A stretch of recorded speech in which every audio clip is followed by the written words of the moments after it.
இந்த FC version 2ல வந்த ஒரு கம்ப்ளைண்ட்டை உங்களுக்கு நான் காமிக்க போறேன். ரொம்ப நாள் நின்ற வண்டி மழையிலயும், வெயில்லயும் கடந்து பல மாசம் கடந்துச்சுன்னா, இந்த ஃபியூயல் பம்போட பிரஷரையும், ஃபியூயலோட தன்மையும் செக் பண்ணுங்க. இந்த வண்டியோட ஃபியூயல் இப்ப பார்த்தீங்கன்னா தெரியும்.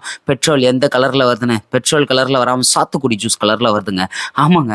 ஆனா இத பார்த்தீங்கன்னா, பல நாள் மழையில எல்லாத்துலயும் நின்றனால எப்படி கலந்திருக்குன்னு பார்த்தீங்கன்னா தெரியும். ஸோ இந்த பெட்ரோலுக்கு வண்டி ஓடுமா? ஓடாதா? அப்படின்றத தான் இந்த வீடியோல நம்ம பார்க்க போறோம். கலரை பார்த்தீங்கன்னா தெரியும்.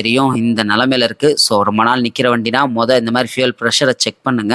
இந்த மாதிரி இருந்துச்சுன்னா வண்டி ஓடாது, அப்புறம் கழட்டி நம்ம செக் பண்ணிடலாம் அப்படின்னு நினைக்க வேணாம். இந்த மாதிரி இருந்தப்பையும் வண்டி கண்டிப்பா ஓடும். இப்போ பார்த்தீங்கன்னா தெரியும். இந்த மாதிரி இருக்கப்போ வண்டி ஓடும். ஆனால் பின்னாடி இன்ஜெக்டர்லையோ பம்ப்லையோ கண்டிப்பாக ப்ரெஷர் கம்மியாகும், பிரச்சனைகள் வரும்.